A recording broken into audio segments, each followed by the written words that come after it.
खण्डमण्डलाकारं व्याप्ति येन चराचरं तत्पदं दर्शितं देवं तं नमामि गुरुदेव।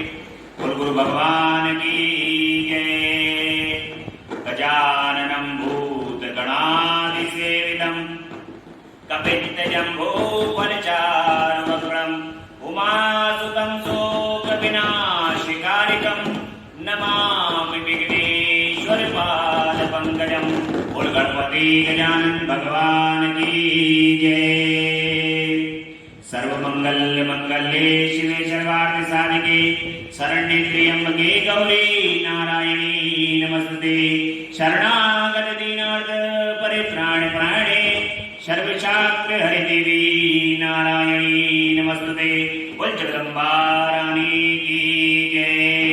कर्पूर गौरम करुणावतारम संसारिचारम भुजगेन्द्रं सदा वसन्तं हृदयारविन्दे भवं भवानी सहितं नमामि। नागेन्द्रहाराय त्रिलोचनाय भस्मांगराय महेश्वराय नित्याय शुद्धाय दिगंबराय तस्मै नागराय नमः शिवाय। ओम नमः शिवाय। ओम नमः शिवाय। ओम नमः शिवाय। भगवान श्री गुरुदेव की असीम अनुकंपा से माता पिता के आशीर्वाद आप सभी भक्तों के भाग्य के कारण प्रेम निष्ठा और भगवान शिव और जगदम्बा अम्बा पराशक्ति की परम असीम कृपा से आज भगवान के साक्षात स्वरूप भगवान शिव के शिव पुराण की कथा का 11वां दिन है। आज की कथा में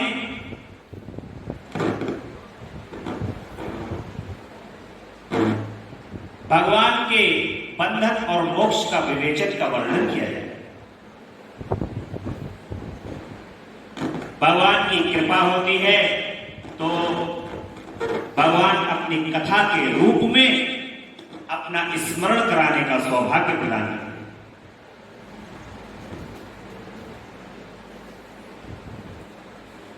जब भगवान की कथा होगी तो भगवान के भक्त बड़े ही मन से प्रेम से और श्रद्धा से उनकी कथा का स्मरण करते हैं।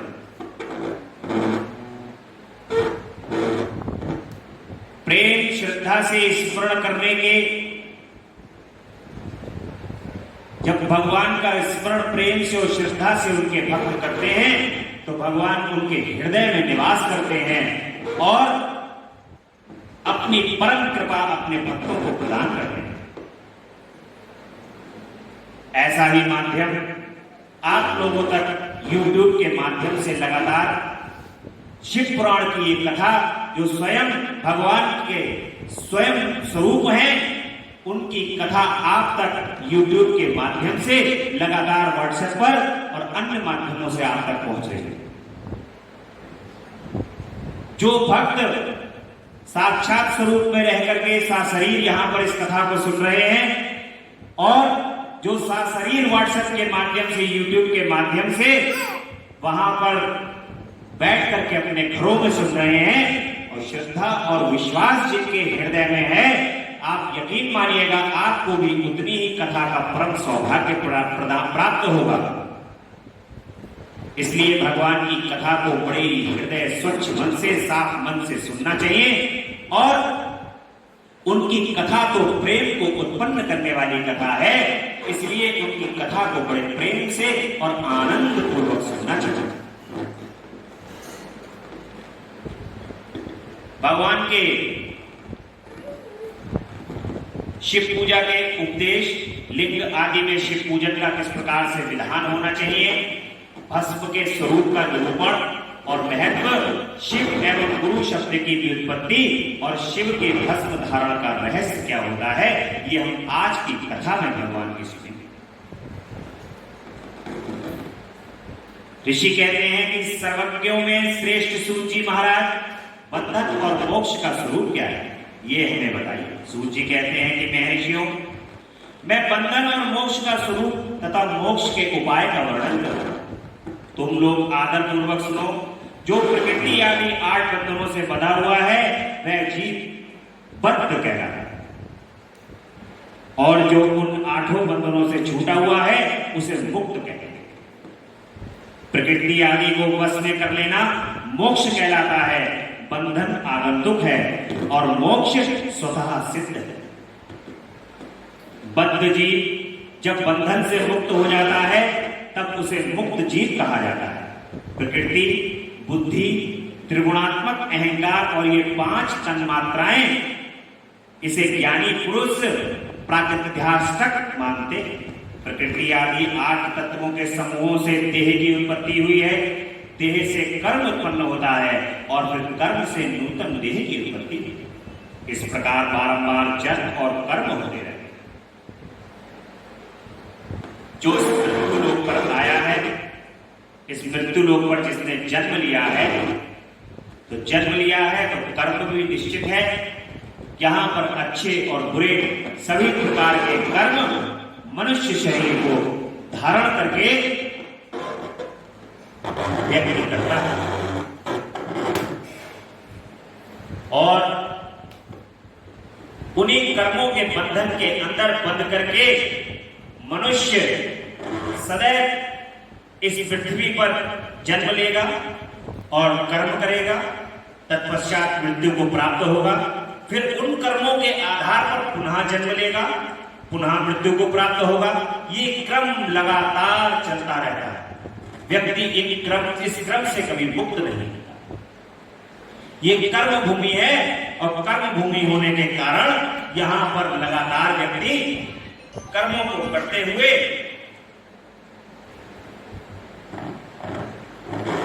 सदैव निरंतर कर्म के बंधन में बंधकर जन्म और मृत्यु को प्राप्त होता है। और शरीर सूक्ष्म, शरीर को स्थूल, सूक्ष्म और कारण के भेद से 3 प्रकार का जानना चाहिए।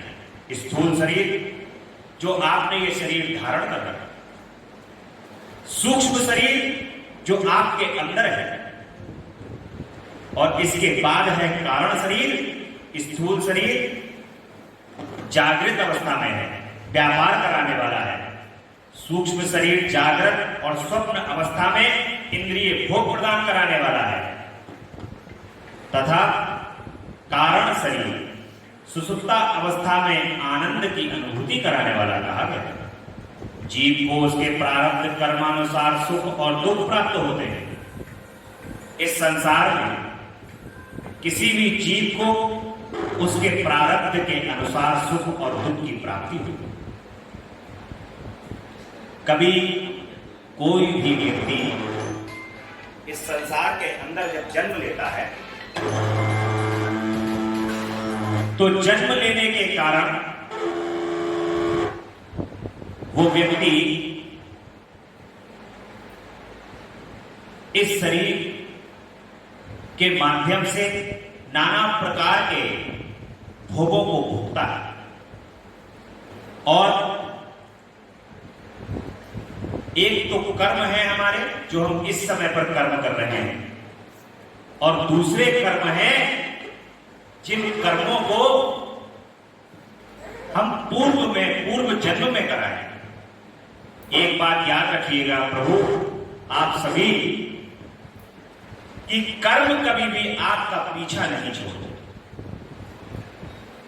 कोई व्यक्ति अगर ये सोच ले कि ये शरीर को समाप्त करने के बाद कर्म हमारा जो है वो छूट जाएगा, ऐसा कदापि नहीं होता। सदैव निरंतर व्यक्ति कर्म को करता है,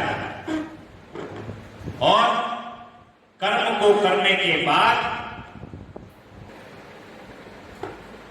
अनेक जन्म लेने के बाद हमारा कर्म यहां पर पीछा नहीं छोड़ते, और वो कर्म इस कर्म भूमि पर आकर भोगना ही पड़ेगा। इसलिए एक बात का स्मरण सदैव रखना चाहिए, जो धर्म की ध्वजा को लेकर के आगे चलता है, जो धर्म के कार्य करता है, जो भगवान की शरणागत होता है, जो प्रभु के श्री चरण कमल की सेवा करने वाला होता है, बहुत कम ही लोग ऐसे होते हैं जिनके द्वारा खराब कर्म किए जाते हैं। जो अपने प्रभु से स्नेह करता है वो व्यक्ति खराब कर्म की ओर अग्रसर नहीं हो सकता। इसलिए धर्म का रास्ता बताया गया है कि अपने प्रभु का पूजन वंदन करना और धर्म के रास्ते पर चलना, क्योंकि धर्म हमें अच्छे कर्म की ओर अग्रसरित करता है और इसी धर्म के रास्ते से व्यक्ति को मुक्ति की प्राप्ति होती है। और जब कभी भी हमें अपने जीवन के अंदर कोई दुख प्राप्त होता है, हमें तो ऐसा लगता है कि जैसे हम तो बड़े सत्कर्म कर रहे हैं, उसके बावजूद भी हमारे आगे ये परेशानी कैसे उत्पन्न हो। आपके किसी पूर्व जन्म का कोई पाप कर्म होगा, आपके किसी पूर्व जन्म का कोई प्रारब्ध होगा, जिसके कारण ही आपको भोग भोगना अनिवार्य है। स्वयं नारायण इस पृथ्वी के ऊपर आकर के अपने प्रारब्ध को नहीं रोक पाते हैं और वो भी यहां पर आकर के प्रारब्ध का भोग भोग करके ही यहां से विचलित अपने वैकुंठ धाम की ओर जाते हैं। इसलिए मनुष्य को भी उसी नियमानुसार एक बात ध्यान रखना चाहिए कि जो पूर्व में हो गया वो हो गया, परंतु आज का जो समय है और आने वाला जो समय है वो हमारे हाथ में है। इसीलिए हम यहाँ पर हमेशा आगे आने वाले समय में अपनी बुद्धि को सदैव इस बात की ओर अग्रसरित रखें कि हमसे कभी भी आगे आने वाले समय में कोई गलत कर्म न हो, जिसका भोग हमें दोबारा भोगने के लिए इस मृत्यु लोक पर आना। जो भगवान की शरणागत होते हैं, जो भगवान के श्री चरण कमल का आसरा लिए हुए होते हैं, बड़ी सहजता से प्रभु उनको मुक्त कर देते हैं।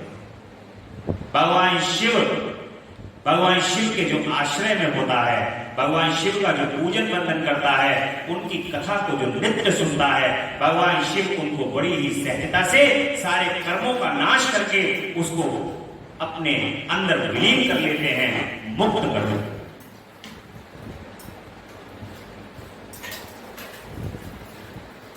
दुख अथा कर्म पास से बना हुआ जीव अपने त्रिविध शरीर से होने वाले शुभाशुभ कर्मों द्वारा सदा चक्र की भांति बारंबार घुमाया जाता है। इस चक्रवत भ्रमण की निवृत्ति के लिए चक्रकर्ता का स्तंभन एवं आराधन करना चाहिए।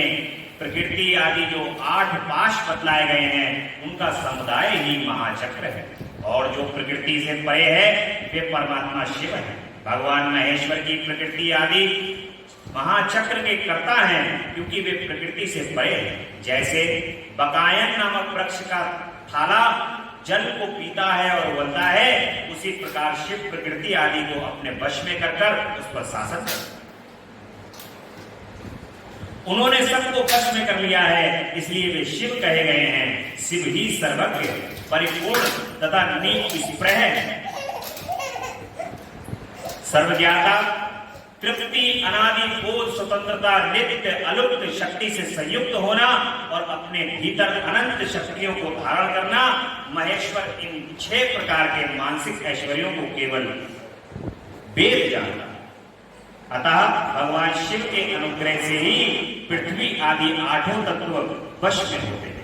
भगवान शिव का कृपा प्रसाद प्राप्त करने के लिए उन्हीं का पूजन करना चाहिए। जो भगवान शिव का कृपा प्रसाद प्राप्त करते हैं वे भक्त भगवान शिव के लिए धन्य होते हैं। जागृत और स्वप्न अवस्थाएं इंद्रिय भोग प्रदान करने वाली तथा शरीर, यदि कहें शिव तो परिपूर्ण है, निष्प्रह है, उनकी पूजा कैसे हो सकती है, तो इसका उत्तर यह है कि भगवान शिव के उद्देश्य से उनकी प्रसन्नता के लिए किया हुआ सत्कर्म उनके कृपा प्रसाद को प्राप्त कराने वाला है।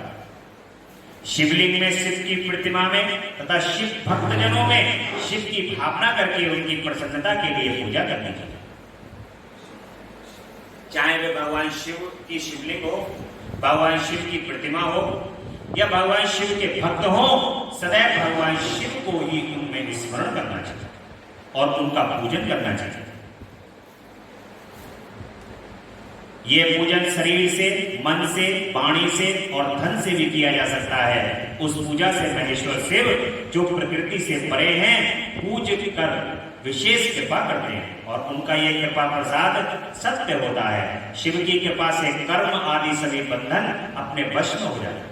कर्म से लेकर प्रकृति पर्यंत सब कुछ जब वश में हो जाता है तब वह जीव मुक्त कहलाता है और स्व आत्मा रूप से वह विराजमान होता है। परमेश्वर शिव की कृपा से वह कर्म जनित शरीर अपने वश में हो जाता है, तब भगवान शिव के लोक में निवास का सौभाग्य प्राप्त होता है।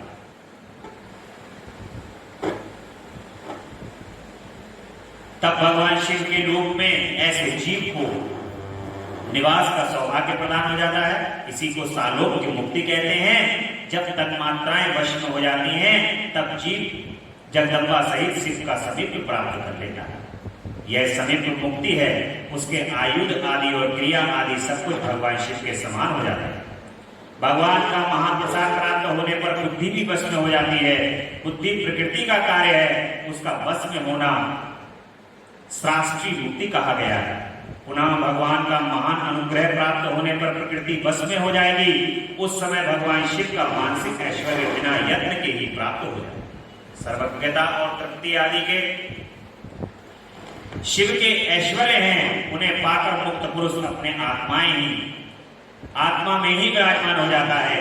वेद और शास्त्रों में विश्वास रखने वाले विद्वान पुरुष इसी को सायुज्य मुक्ति कहते हैं। इस प्रकार लिंग आदि में शिव की पूजा करने से क्रमशः मुक्ति स्वतः प्राप्त हो जाती है।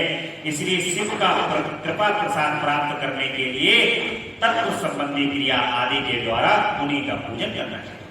शिव क्रिया, शिव तप, शिव मंत्र, जब शिव ज्ञान और शिव ध्यान के लिए सदा उत्तरोत्तर अभ्यास बढ़ाना चाहिए।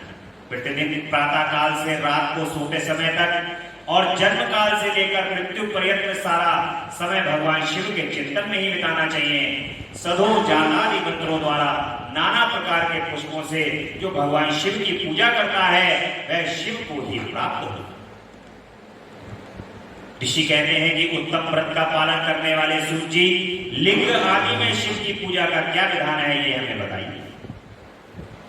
सूर्य जी महाराज कहते हैं कि हे प्रजों, मैं लिंगों के क्रमशः यथावत वर्णन कर रहा हूं, तुम सब लोग सुनो। वह प्रणव ही समस्त अभीष्ट वस्तुओं को देने वाले प्रथम लिंग है। उसे सूक्ष्म प्रण रूप समझो। सूक्ष्म लिंग निष्कल होता है और स्थूल लिंग सकल होता है। पंचाक्षर मंत्र को ही स्थूल लिंग कहते हैं। वह दोनों प्रकार के लिंगों की पूजा का तप कहलाता है। वे दोनों ही लिंग साक्षात मोक्ष को देने वाले हैं। पौरुष लिंग और प्रकृति लिंग के रूप में बहुत से लिंग हैं। उन्हें भगवान शिव की विस्तार पूर्वक आप बता सकते हैं, दूसरा कोई नहीं जानता। पृथ्वी के विकारभूत जो लिंग ज्ञात हैं उनको मैं तुम्हें बता रहा हूं। उनमें स्वयंभू लिंग प्रथम है, दूसरा बिंदु लिंग और तीसरा प्रतिष्ठित लिंग, चौथा चर लिंग और पांचवा गुरु लिंग है। देव ऋषियों की तपस्या से संतुष्ट हो उनके सभी प्रकट होने के लिए पृथ्वी के अंतर्गत बीज रूप से व्याप्त हुए भगवान शिव वृक्षों के अंकुर की भांति भूमि को भेद कर नाद लिंग के रूप में प्रकट हो गए। वे स्वतः व्यक्त हुए शिव ही स्वयं प्रकट होने के कारण स्वयंभू नाम धारण कर लेते हैं। ज्ञानी जन उन्हें स्वयंभू लिंग के रूप में जानते हैं। उस स्वयंभू लिंग की पूजा से उपासक का ज्ञान स्वयं ही बढ़ने लगता है। सोने चांदी आदि के पत्र पर, भूमि पर अथवा वेदी पर अपने हाथ से लिखित जो शुद्ध प्रणव मंत्र का मंत्र रूपी लिंग है उनमें तथा मंत्र लिंग का आलेख करके उसमें भगवान शिव की प्रतिष्ठा और आवाहन करना चाहिए। ऐसा बिंदु नादमय लिंग स्थावर और जंगम दोनों ही प्रकार का होगा। इसमें शिव का दर्शन भावनामय ही है। ऐसे निसंदेह कहा जाता है जिसको जहां भगवान शंकर के प्रकट होने का विश्वास हो उसके लिए वही प्रकट होकर वे अभिष्ट फल को प्रदान करते हैं। अपने हाथ से लिए हुए यंत्र में अथवा अकृतम स्थावर आदि में भगवान शिव का आवाहन करके 16 उपचारों से उनकी पूजा करनी चाहिए। ऐसा करने से साधक स्वयं ही ऐश्वर्य को प्राप्त कर लेता है और इस साधक के अभ्यास से उसको ज्ञान भी होता है। देवताओं और ऋषियों ने आत्मसिद्धि के लिए अपने हाथ से वैदिक मंत्रों के उच्चारण पूर्वक शुद्ध मंडल में शुद्ध भावना द्वारा जिस उत्तम लिंग की स्थापना की है उसे पौरुष लिंग कहते हैं तथा वही प्रतिष्ठित लिंग कहलाता है।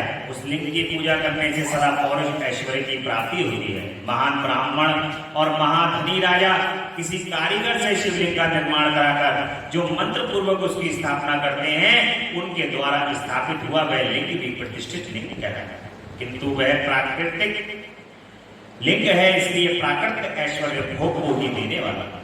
जो शक्तिशाली और नित्य होता है उसे पौरुष कहते हैं तथा जो दुर्बल और अनित्य होता है वह प्राकृत कहलाता है। लिंग नाभि जिह्वा नाभाग्रभाग और शिखा के क्रम से कटी हृदय और मस्तक तीनों स्थानों में जो लिंग की भावना दी गई है उसको आध्यात्मिक लिंग ही चर लिंग कहते हैं। पर्वत को पौरुष लिंग बताया गया है और भूतल को विद्वान पुरुष प्राकृतिक लिंग के नाम से जानते हैं। वृक्ष आदि को पौरुष लिंग जानना चाहिए और गुल्म आदि को प्राकृतिक लिंग, साठी नामक धान्य को प्राकृतिक लिंग समझना चाहिए और अगहनी एवं गेहूं को पौरुष लिंग, अणिमा आदि 8 सिद्धियों को देने वाला जो ऐश्वर्य है उसे पौरुष ऐश्वर्य चाहिए। सुंदर स्त्री तथा धन आदि विषयों को आस्तिक पुरुष प्राकृत ऐश्वर्य कहते हैं। चरलिंगों में सबसे प्रथम चरलिंग रसलिंग का वर्णन किया जाता है।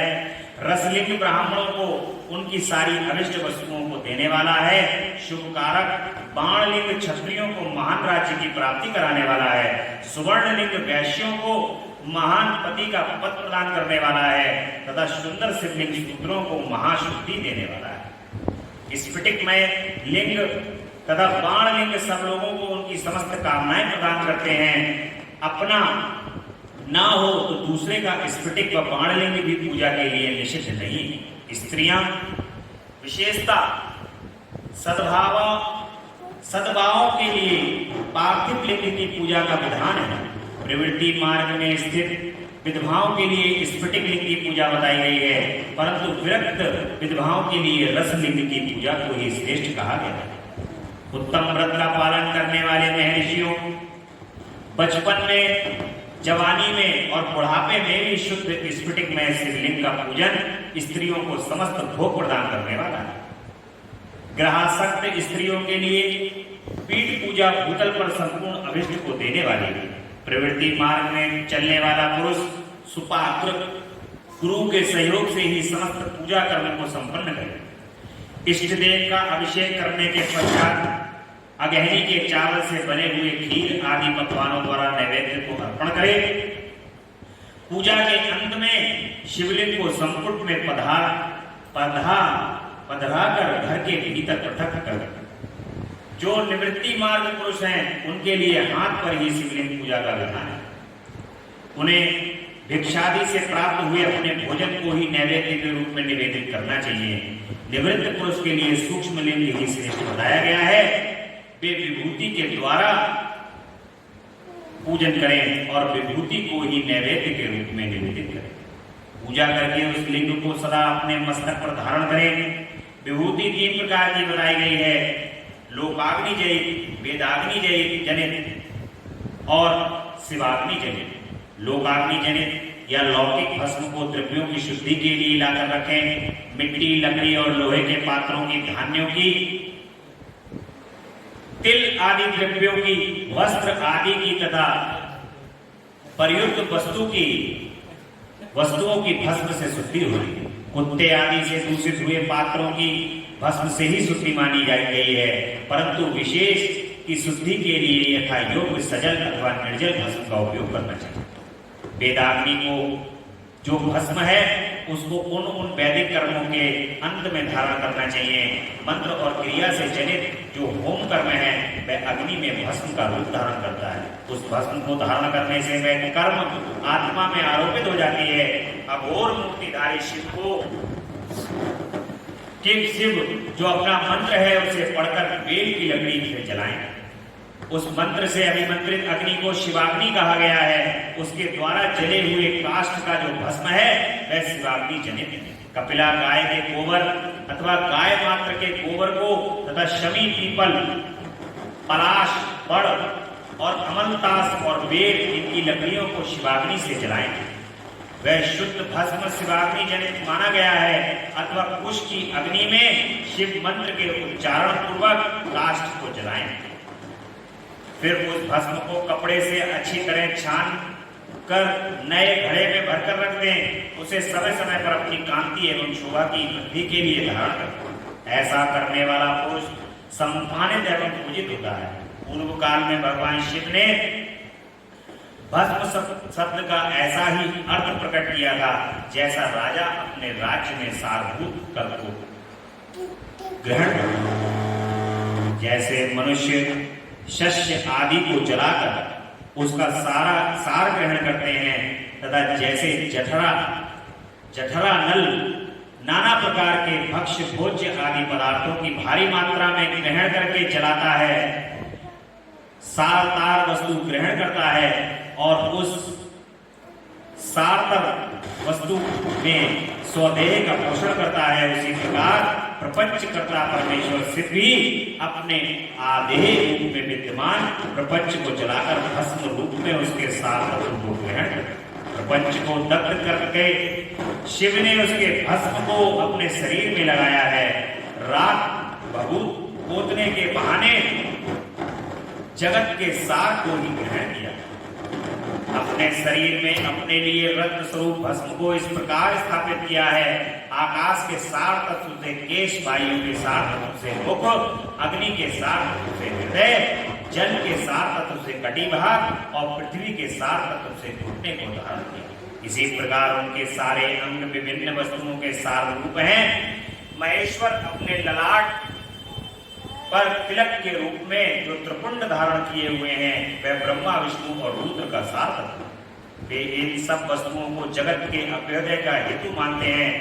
इन भगवान शिव ने ही प्रपंच के सार सर्वस्व को अपने बस में किया है, अतः उन्हें अपने बस में करने वाला दूसरा कोई नहीं है। जैसे समस्त मृगों का हिंसक मृग सिंह कहलाता है और उनकी हिंसा करने वाला दूसरा कोई मृग नहीं है, अतः उसे सिंह कहा गया। शकार का अर्थ है नित्य सुख एवं आनंद, इकार का अर्थ है पुरुष और बकार का अर्थ है अमृत स्वरूपा शक्ति। इन सब का सम्मिलित रूप ही शिव कहलाता है। अतः इस रूप में भगवान शिव को अपना आत्मा मानकर उनकी पूजा करनी चाहिए। अतः पहले अपने अंगों में भस्म मलें, फिर ललाट में उत्तम त्रिपुंड धारण करें। पूजा काल में सजल भस्म का उपयोग होता है और द्रव्य शुद्धि के लिए निर्जल भस्म का। गुणातीत परम शिव राजस एवं सविकार गुणों का अवरोध करते हैं, दूर हटाते हैं, इसलिए वे सबके गुरु रूप का आश्रय लेकर स्थित हैं। गुरु विश्वासी शिष्यों के तीनों गुणों को पहले दूर करके फिर उन्हें शिव तत्व का बोध कराते हैं, इसलिए गुरु कहलाते हैं। गुरु की पूजा परमात्मा शिव की ही पूजा है। गुरु के उपयोग से बचा हुआ सारा पदार्थ आत्मशुद्धि करने वाला होता है। गुरु की आज्ञा के बिना उपयोग में लाया हुआ सब कुछ वैसा ही है जैसे चोर चोरी करके लाई हुई वस्तु का उपयोग करता है। गुरु भी विशेष ज्ञानवान पुरुष मिल जाए तो उसे भी यत्न पूर्वक गुरु बना लेना चाहिए। अज्ञान रूपी बंधन से छूटना ही जीव मात्र के लिए साध्य पुरुषार्थ है। अतः जो विशेष ज्ञानवान है वही जीव को उस बंधन से छुड़ा सकता है।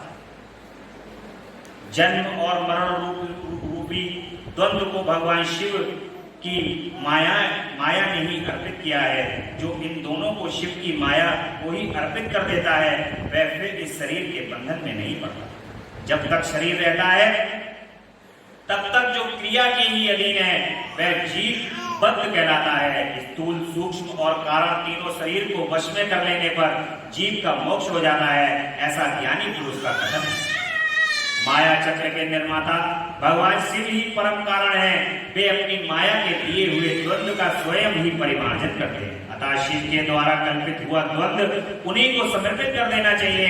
जो शिव की पूजा में तत्पर हो वह मौन रहे, सत्य आदि गुणों से संयुक्त हो तथा क्रिया जब तब ज्ञान और ध्यान में से एक का अनुष्ठान करता है। ऐश्वर्य दिव्य शरीर की प्राप्ति, ज्ञान का उदय, अज्ञान का निवारण और भगवान शिव के सामिप्य का लाभ, ये क्रमशः क्रिया आदि के फल है।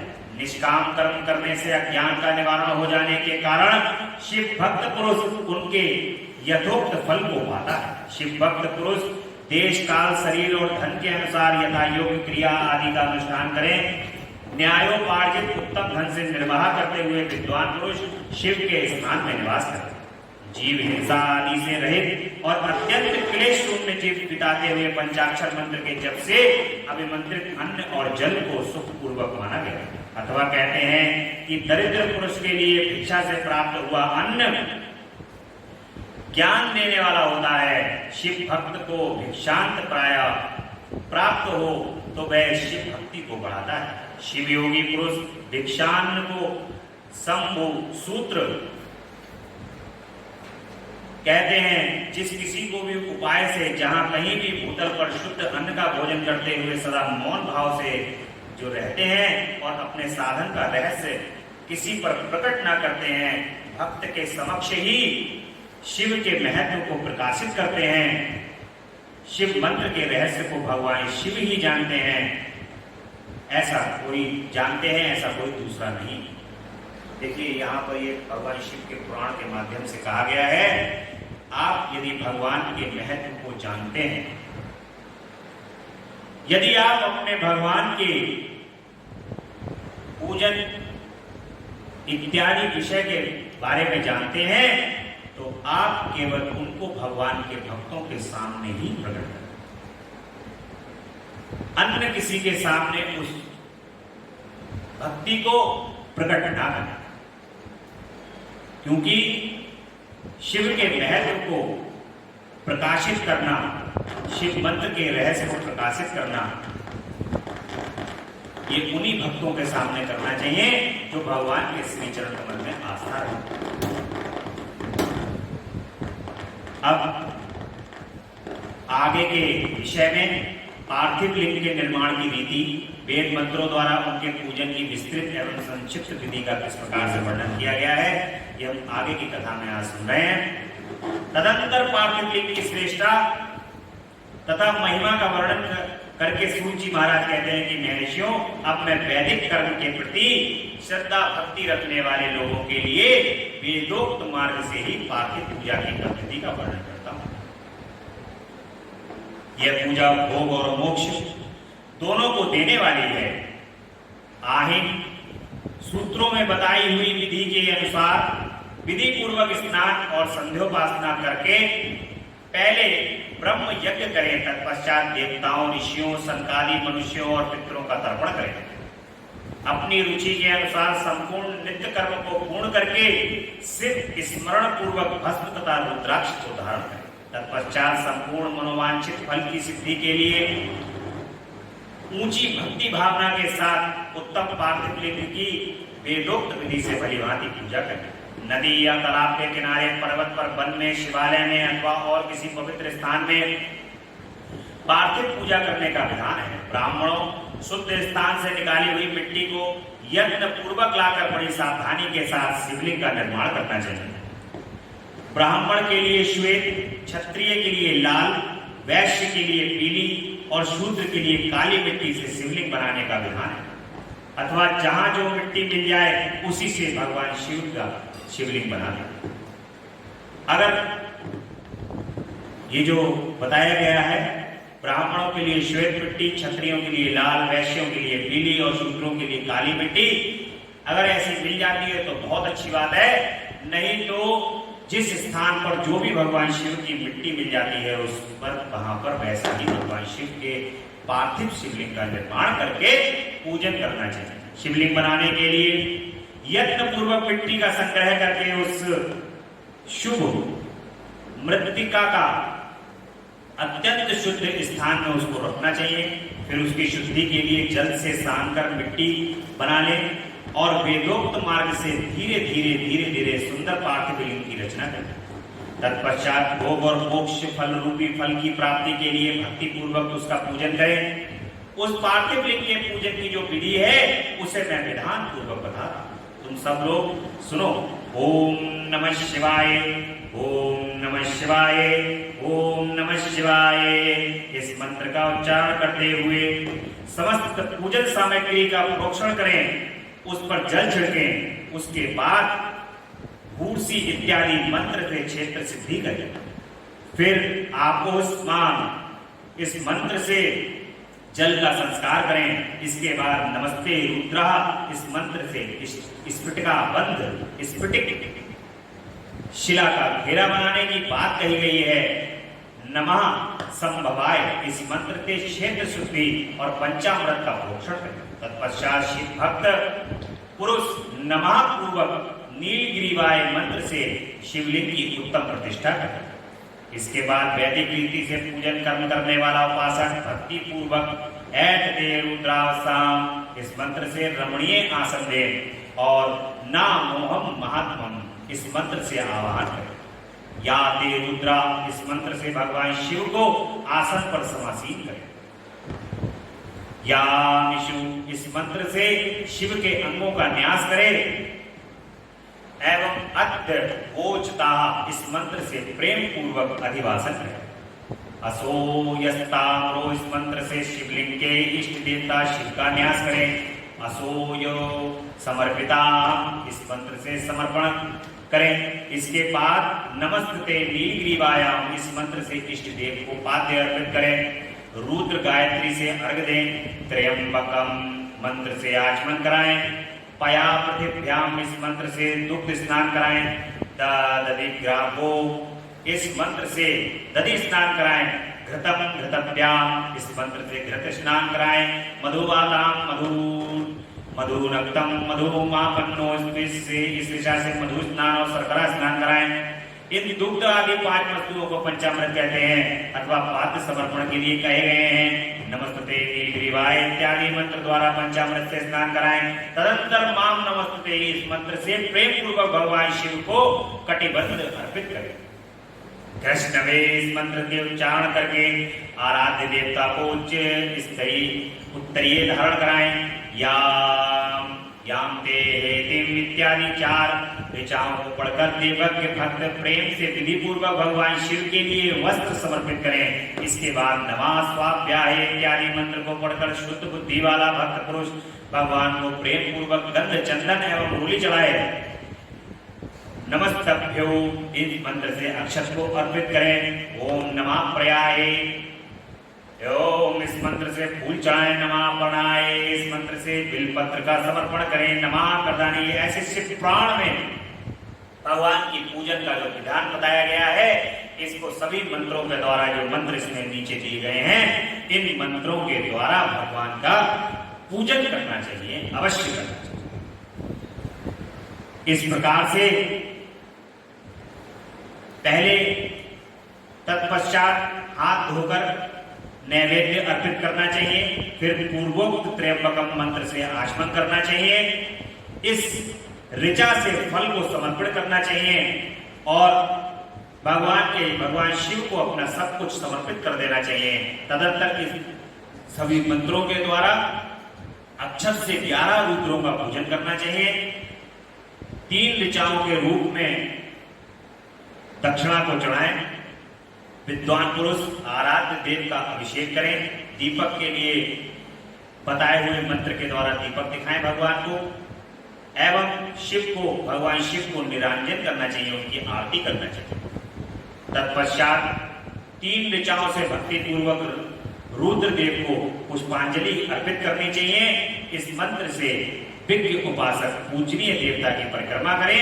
फिर उत्तम बुद्धि वाला उपासक इस मंत्र से भगवान को साष्टांग प्रणाम करें। इस प्रकार से भगवान के पार्थिव शिवलिंग का पूजन बताया गया है। इस मंत्र से शिव मुद्रा का स्पर्श करें। यतो यथा इस मंत्र से मुद्रा भगवान को अनेक मुद्राएं बना करके प्रसन्न करें। मंत्र से ज्ञान नामक मुद्रा तथा इत्यादि मंत्र से महामुद्रा का प्रदर्शन। इस ऋचा द्वारा धेनु मुद्रा, ओम गौभ्याम द्वारा धेनु मुद्रा, इस तरह 5 मुद्राओं का प्रदर्शन करके शिव संबंधी मंत्रों का जप करें अथवा वैदिक पुरुष मंत्र की आवृत्ति करें। तत्पश्चात महर्षियों अब संक्षेप में भी पार्थिव पूजन की वैदिक विधि का वर्णन। इस ऋचा से पार्थिव शिवलिंग बनाने के लिए मिट्टी लाएं। वामदेवाय नमः इत्यादि मंत्र पढ़कर उसमें जल डालें। जब मिट्टी सनकर तैयार हो जाए तब अघोराम मंत्र से लिंग का निर्माण करें। फिर तत्पुरुषाय नमः इस मंत्र से विधिवत उसमें भगवान शिव का आवाहन करें। तदंतर ईशान मंत्र से भगवान शिव को वेदी पर स्थापित करें।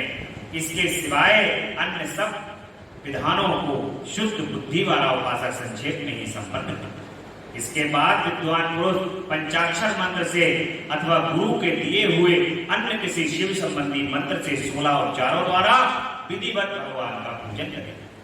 भवाय भवनाशाय महादेवाय धीमहि उग्राय उग्रनाशाय शर्वाय शमिमौलिने बोले शंकर भगवान की जय। इस मंत्र द्वारा विद्वान उपासक भगवान शंकर की पूजा करें। वह सभी भ्रम छोड़कर उत्तम भाव भक्ति से शिव की आराधना करें, क्योंकि भगवान शिव भक्ति से ही मनोवांछित फल को प्रदान करते हैं। ब्राह्मणों, जो वैदिक विधि से पूजन का क्रम बताया गया है, इसका पूर्ण रूप से आदर करता हुआ मैं पूजा की दूसरी विधि भी बता रहा हूं, जो उत्तम होने के साथ ही सर्वसाधारण के लिए उपयोगी। मुनिवरों, पार्थिव लिंग की पूजा भगवान शिव के नामों से बताई गई है। वह पूजा संपूर्ण अभिष्ट को देने वाली है। मैं उसे बताता हूं, सुनो। हर, महेश्वर, शंभु, शूलपाणी, पिनाधक शिव, पशुपति और महादेव ये क्रमशः शिव के 8 नाम कहे गए हैं। इनमें से प्रथम नाम के द्वारा अर्थात ओम हराय नमः का उच्चारण करके पार्थिव लिंग बनाने के लिए मिट्टी के लिए लेकर के आए। दूसरे का नाम अर्थात ओम महेश्वराय नमः का उच्चारण करके लिंग का निर्माण करें। फिर ओम शंभवे नमः बोलकर पार्थिव लिंग की प्रतिष्ठा करें। तत्पश्चात ओम शूलपाणाय नमः कहकर भगवान शिव के पार्थिव लिंग में भगवान शिव का आवाहन करें। ओम पिनाकधसे नमः कहकर उस शिवलिंग को नहलाएं। ओम शिवाय नमः बोलकर उसकी पूजा करें। फिर ओम पशुपते नमः कहकर क्षमा प्रार्थना करें और अंत में महादेवाय नमः कहकर आराध्य देवता का विसर्जन कर दें। प्रत्येक नाम के आदि में ओंकार और अंत में चतुर्थी विभक्ति के साथ नमः पद का लगाकर बड़े आनंद और भक्ति भाव से पूजन संबंधी सारे कार्य करते रहना चाहिए। भगवान शिव के जो ये 8 नाम बताए गए हैं, जो आप जिनको विधि पूर्वक पूजन है, इसको ऋषियों ने और सरल कर दिया कि जब हम भगवान का प्रथम नाम के द्वारा ओम हराय नमः का उच्चारण करके पार्थिव शिवलिंग का निर्माण करें और ओम शंभवे नमः बोलकर उस पार्थिव लिंग की प्रतिष्ठा करें और तत्पश्चात ओम शूलपाणने नमः कहकर पार्थिव लिंग में भगवान शिव का आवाहन करें। ओम पिनाकधसे नमः कहकर शिवलिंग को नहलाएं। ओम शिवाय नमः बोलकर उसकी पूजा करें। फिर ओम पशुपते नमः कहकर क्षमा प्रार्थना करें और अंत में महादेवाय कहकर के विसर्जित करें।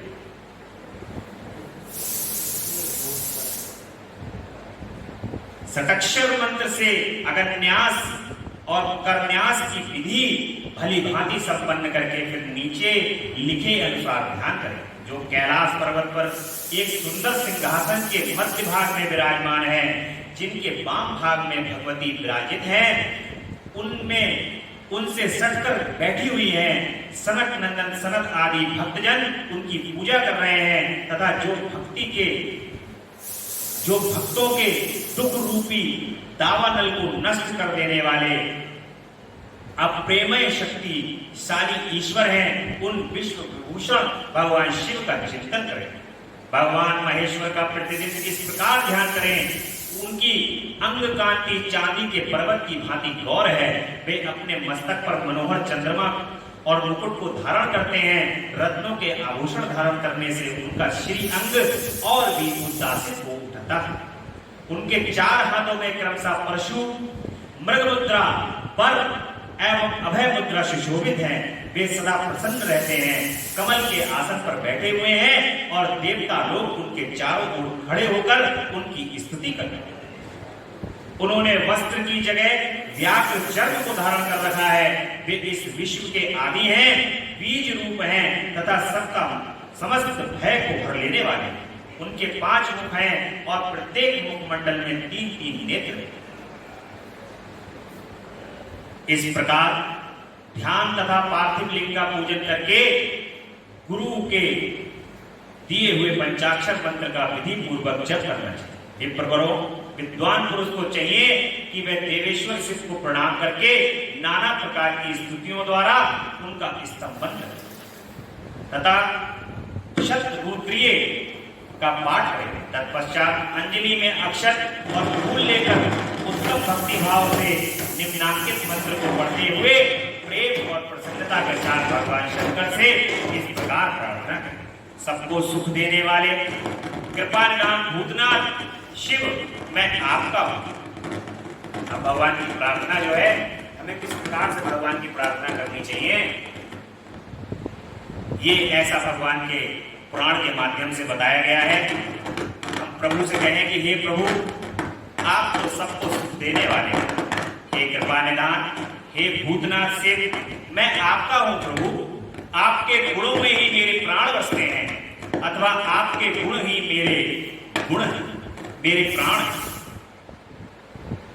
मेरे जीवन सर्वस्व है। मेरा चित्त सदा आपके ही चिंतन में लगा हुआ है। यह जानकर मुझ पर प्रसन्न होइए। कृपा कीजिए भोले शंकर, मैंने अनजान में अथवा जानबूझकर यदि अभी कभी भी आपका जप और पूजन आदि किया हो तो आपकी कृपा से वह सफल हो जाए।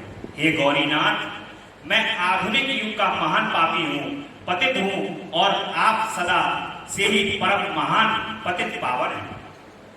इस बात का विचार करके आप जैसा चाहें प्रभु वैसा कीजिए। हे महादेव, हे सदाशिव, वेदों, पुराणों, नाना प्रकार के शास्त्रीय सिद्धांतों और विभिन्न महर्षियों ने भी अब तक आपको पूर्ण रूप से नहीं जाना। भगवान शिव को आज तक वेदों से, पुराणों से, नाना प्रकार के देवी देवताओं के द्वारा आज तक भगवान शिव के बारे में ज्ञान नहीं है। केवल जो भगवान शिव ने देवताओं के सामने प्रकट होकर के अपने बारे में जितना ज्ञान दे दिया है, केवल उतना ही ज्ञान वेदों में और पुराणों में व्याप्त है। बाकी भगवान शिव तो अनंत हैं, उनकी कृपा तो अनंत है और भगवान शिव अनंत हैं, इसलिए उनको कोई समझना जो है वो बुद्धि से तो परे। भगवान की सदैव कृपा, भगवान शिव की सदैव कृपा को समझकर, उनकी पूजा को जानकर के ही केवल व्यक्ति को उनके समक्ष समर्पित रहना चाहिए। भगवान के समक्ष कभी भी भगवान यदि आपसे कोई कार्य कराएं या आपसे पूजन कराएं या भगवान आपको कभी दर्शन देते तो उनके दर्शन देने में, उनके कार्य कराने में, उनका पूजन करने में कभी भी व्यक्ति को अपनी बुद्धि नहीं लगती कि ऐसा क्यों हुआ, भगवान ऐसे सामने क्यों आ गए, कहीं ऐसा तो नहीं है, कहीं वैसा तो नहीं है। कभी भी भगवान के दर्शन में, उनके कार्य में कभी व्यक्ति को अपनी बुद्धि नहीं लगानी चाहिए। देखिए, जैसे ही आप बुद्धि लगाते हैं तो उनके दर्शन का जो सौभाग्य आपको प्राप्त हुआ, उस दर्शन का सौभाग्य वही के वही वो बुद्धि के द्वारा नष्ट हो गया। यानी कि जिससे आपको फल की प्राप्ति होनी चाहिए, जिस दर्शन से आपको फल की प्राप्ति होनी चाहिए, ये दुष्ट बुद्धि जो है वो उस दर्शन का सौभाग्य आपसे छीन रही है। इसलिए भगवान कहते हैं कि मोहे कपट छल छिद्र न भाव। सदैव निर्मल मन, बालक स्वरूप, बालक मन को रख करके भगवान के चरणों में समर्पित करते हुए उनकी लीला को जान करके ही सारे कार्यों को सदैव समझते हुए करते रहना चाहिए। इस बात का विचार करके आप जैसा चाहें वैसा करें। महादेव सदाशिव वेदों, पुराणों और नाना प्रकार के शास्त्रीय सिद्धांतों और विभिन्न महर्षियों ने भी अब तक आपको पूर्ण रूप से नहीं जाना। फिर मैं कैसे जान सकता हूं? महेश्वर, मैं जैसा हूं वैसा ही उसी रूप में संपूर्ण भाव से आपका है। भगवान के सामने ये हमेशा सदैव प्रार्थना करनी चाहिए कि प्रभु, मैं अच्छा हूं, बुरा हूं, कर्महीन हूं, मैं जैसा भी हूं, हे प्रभु आप मुझे वैसा ही स्वीकार करो। हे भोलेनाथ, मैं जिस प्रकार का भी हूं उस प्रकार का मुझे बस स्वीकार कर लो, मेरे गिनियो ना अपराध हो। हे प्रभु, आपके यहां तो सभी प्रकार की क्षमा है, हर दोष की क्षमा है, हर पाप की क्षमा है। तो प्रभु आप सभी पापों को, सभी दोषों को क्षमा करके मैं जैसा हूं मुझे वैसा ही ग्रहण करें। ऐसी प्रार्थना दिन रात भगवान के श्री चरण कमल में करनी चाहिए। आपके आश्रित हूं, इसलिए आपसे रक्षा पाने के योग्य हूं। हे परमेश्वर, आप मुझ पर प्रसन्न होइए। मुझे इस प्रकार प्रार्थना करके हाथ में लिए हुए अक्षत और पुष्प को भगवान शिव के ऊपर अर्पित कर देना चाहिए। उन शंभुदेव को भक्ति भाव से विधि पूर्वक साष्टांग प्रणाम करना चाहिए। तदंतर शुद्ध बुद्धि वाला उपासक शास्त्रोक्त विधि से इष्ट देव की परिक्रमा करें। फिर श्रद्धा पूर्वक स्मृतियों द्वारा देवेश्वर शिव की स्तुति करें। इसके बाद गले से व्यक्त शब्द का उच्चारण करें और पवित्र एवं विनीत चित्रमाला साधक भगवान शिव को प्रणाम करके फिर आदर पूर्वक विज्ञप्ति करें और उसके बाद भगवान का विसर्जन। मुनीश्वरों, इस प्रकार विधि पूर्वक पार्थिव पूजा बताई गई है, वह भोग और मोक्ष को देने वाली है तथा भगवान शिव के प्रति भक्ति भाव को बढ़ाने वाली। वैसे तो भगवान के पार्थिव शिवलिंग का पूजन व्यक्ति को करते रहना चाहिए, सौभाग्य अगर भगवान ने प्रदान किया है, परंतु वर्ष में एक बार, माह में एक बार, और ये भी अवसर अगर नहीं प्राप्त हुआ तो जीवन में एक बार अवश्य मनुष्य को पार्थिव पूजन जरूर करना चाहिए। एक बार भगवान का पार्थिव पूजन जीवन में कर लेने से ही भवबंधन से व्यक्ति मुक्त होता है। भगवान के पार्थिव पूजन की महिमा, शिव नैवेद्य भक्षण के विषय में निर्णय तथा बिल्व का महत्व, ये हम कल की कथा में जानेंगे। आज की कथा यही विश्राम लेगी। बोली शंकर भगवान की जय। कल भगवान का रुद्राभिषेक है सुबह, और कल की कथा में सोमवार का दिन है, सावन का दूसरा सोमवार है। भगवान के पार्थिव पूजा की क्या महिमा है, ये कल हमें बड़े ही अच्छे दिन ये महिमा का वर्णन सुनने को प्राप्त होगा। भगवान कृपा करेंगे, जगदम्बा कृपा करेंगी, तो ये सौभाग्य हम लोग कल कथा को सुनेंगे।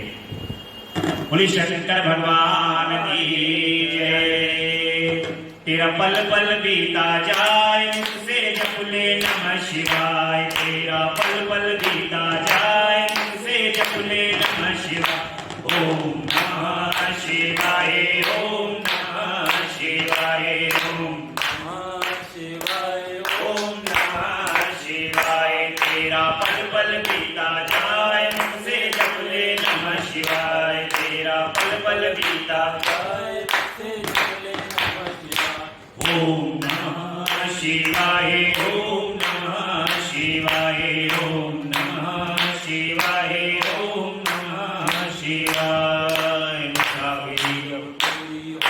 चलने की मजबूरी होगी, मुसाफिरी जब पूरी होगी, चलने की मजबूरी होगी, अवसर खाली न जाए मुझसे जप ले नमः शिवाय। तेरा अवसर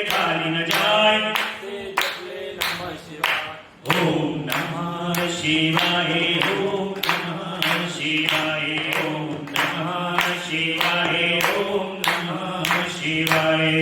बोले शंकर भगवान की जय, महामृत्युंजय भगवान